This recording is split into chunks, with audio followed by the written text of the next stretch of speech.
Hi hello welcome to our channel. నేను మీ astro numerologist Nivas Valmiki. ఈ వీడియోలో టాపిక్ ఏంటంటే అనుకూలత, కంపాటిబిలిటీ. అనుకూలత ఇది మనం తరచూ న్యూమరాలజీలో ఈ పదాన్ని వింటూనే ఉంటాం. చాలామందికి దీని గురించిన పూర్తి వివరణ తెలియదు, దీన్ని ఎలా ఉపయోగించాలో తెలియకపోవచ్చు. కాబట్టి ఈ వీడియోలో మీకు దీని యొక్క పూర్తి వివరణ ఏమిటి, అసలు దీని అర్థం ఏమిటి, దీన్ని ఎప్పుడు ఎవరు ఉపయోగించారు, ఇప్పుడు దీన్ని ఏ పరిస్థితుల్లో మనం ఉపయోగిస్తాము అనే అంశాన్ని ఈ యొక్క వీడియోలో డిస్కషన్ చేద్దామండి. కంపాటిబిలిటీ.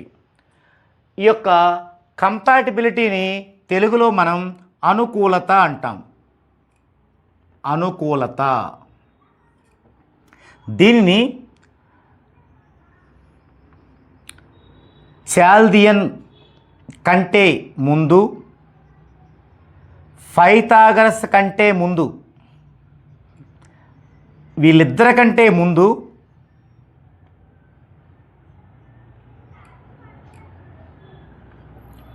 హాన్స్ డి కాజ్ అనే శాస్త్రవేత్త కనుగొన్నాడు. అంటే న్యూమరాలజీకి సంబంధించి చాల్దియన్ వాల్యూస్ రాకముందు, పైథాగరస్ వాల్యూస్ రాకముందు హాన్స్ డికాజ్ అనే ఒక శాస్త్రవేత్త ఈ యొక్క కంపాటిబిలిటీని కనుగొని ఇద్దరు మనుషుల పట్ల, లేదా ఒక మనిషి ఒక వస్తువు పట్ల, లేదా ఒక మనిషి ఒక ఉద్యోగం పట్ల, అంటే ఒక ప్రొఫెషన్ పట్ల, లేదా ఒక మనిషి ఒక ఊరి పట్ల అతను ఒక ఐక్యతని ఎలా చేర్చాలి. అప్పటికి న్యూమరాలజీ అనడం అనేది లేదు. అప్పుడు ఏంటంటే ఇద్దరు డిస్టర్బ్ అయినప్పుడు వారి మధ్య ఐక్యత ఎలా తేవాలి.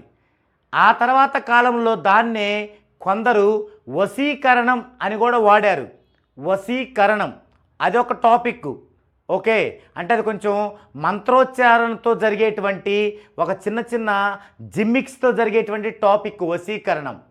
దానికంటే ముందు, వశీకరణం కంటే గొప్పగా ఇద్దరు డిస్టర్బ్ అయిన వాళ్ళని ఒక ఐక్యతగా ఎలా చేయాలి. ఒక స్కూల్లో చదువు అబ్బని ఒక అబ్బాయికి ఆ స్కూల్లో చదువు అబ్బేలా ఎలా చేయాలి. అలాగే ఒక భర్త భార్య ఇక మేము ఉండము, రోజు పోట్లాటే, ఇక విడాకులు తీసుకుందామనే వాళ్ళు మేము కలిసిమెలిసి ఉంటాము అనేలాగా ఎలా చేయాలి. ఒక ఉద్యోగం అనే వ్యక్తి ఒక ఊరిలో ఎప్పుడు కూడా ఉద్యోగం చేయలేక మాటి మాటికి మానేస్తూ ఉంటే ఆ వ్యక్తి స్టాండర్డ్గా అదే ఊరిలో ఉద్యోగం ఎలా చేయాలి.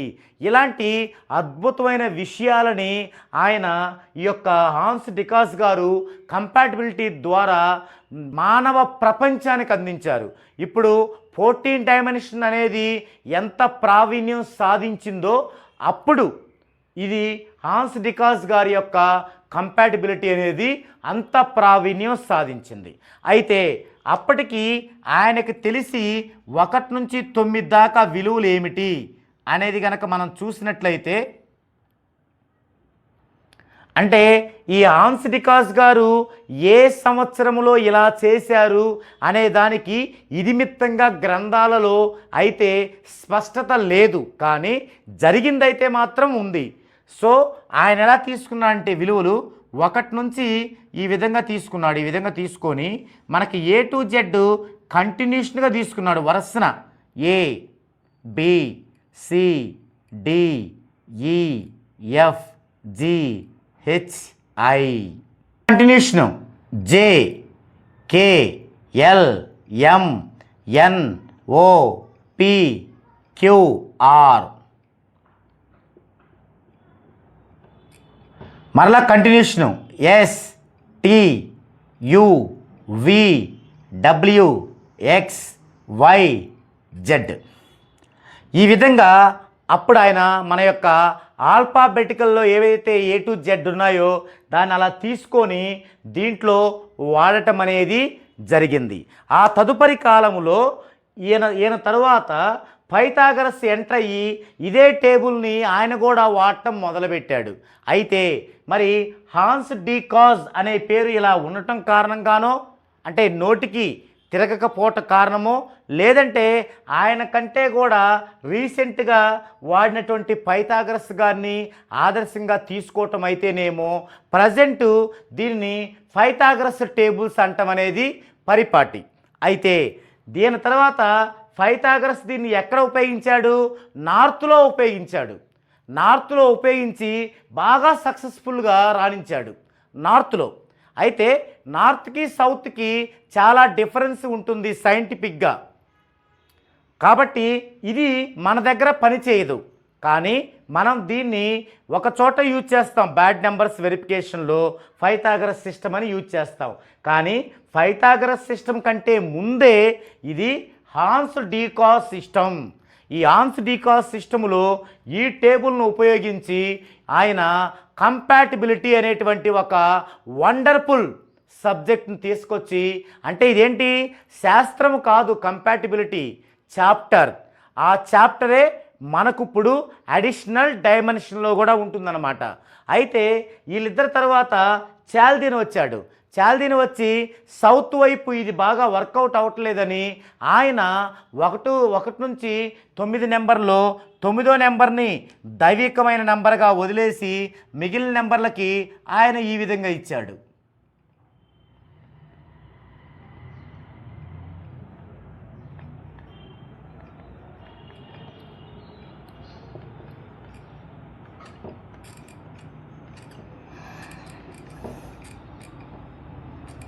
ఈ విధంగా ఇచ్చాడు. అయితే ఇది ఇక్కడ అవసరం లేదు, సందర్భం వచ్చింది కాబట్టి మీకు చెప్పాను. ఈ విధంగా చాల్దిన్ తర్వాత ఇచ్చాడు. ఓకే, అది తీసేయండి. ఇప్పుడు మనము ఈ కంపాటిబిలిటీ అనే దానికి ప్రామాణికత ఎవరి యొక్క టేబుల్ తీసుకోవాలంటే హాన్స్ డీకాజ్ గారి యొక్క టేబుల్ తీసుకోవాలి. ఇది మీకు ఇబ్బందిగా ఉంటే తిరగటం, అదే సేమ్ పైథాగరస్ కాబట్టి పైథాగరస్ టేబుల్ అనుకోండి, దాన్ని మాత్రమే యూజ్ చేయాలి. అంటే చాల్దియన్ది ఇందులో యూజ్ చేయకూడదు. ఇది మామూలుగా హాన్స్ డీకాజ్ ద్వారా మాత్రమే నార్త్లోనూ సక్సెస్ అయింది, సౌత్లోనూ సక్సెస్ అయింది. అంతేగాని పైథాగరస్ టేబుల్ ద్వారా పైథాగరస్ చేసేది నార్త్లో మాత్రమే సక్సెస్ అయ్యి సౌత్లో అవ్వలేదు. ఓన్లీ హాన్స్ డీకాజ్ గారిది మాత్రమే అయినది. ఓకే, మరి ఈ కంపాటిబిలిటీని మనము ఎప్పుడు ఉపయోగించామంటే గుర్తుపెట్టుకోండి, 14 డైమెన్షన్స్లో డెవలప్ కాక ముందు ఉపయోగించాం. మరి 14 డైమెన్షన్స్ డెవలప్ అయ్యాక కూడా ఉపయోగించాం. అది ఎప్పుడంటే సెకండ్ మెథడ్లో నేమ్ కరెక్షన్ చేయాల్సి వచ్చినప్పుడు. అదెప్పుడు నెక్స్ట్ వీడియోలో ఆ టాపిక్ వస్తుంది, అది కూడా చూడండి, మీకు అర్థమవుతుంది. దీనిలో అయితే మాత్రం కేవలం అనుకూలత గురించి మాత్రమే డిస్కషన్ చేసుకుంటున్నాం, కంపాటిబిలిటీ మాత్రమే మనం డిస్కషన్ చేసుకుంటున్నాము. ఇప్పుడు ఎవరెవరి మధ్య కంపాటిబిలిటీ, ఎవరెవరి మధ్య అనుకూలత అంటే తండ్రి అతని యొక్క సంతానం మధ్య, భర్త భార్య మధ్య, భార్య తోడికోడళ్ళ మధ్య, ఒక పర్సన్ అతను చేస్తున్న జాబుకి మధ్య, ఒక పర్సన్ అతను జాబ్ చేస్తున్న ప్లేస్కి మధ్య, ఒక చిల్డ్రన్ అతను చదువుకుంటున్న స్కూల్కి మధ్య, ఒక చిల్డ్రన్ అతను చదువుతున్న కాలేజీ మధ్య, ఒక చిల్డ్రన్ అతని యొక్క యూనివర్సిటీ మధ్య.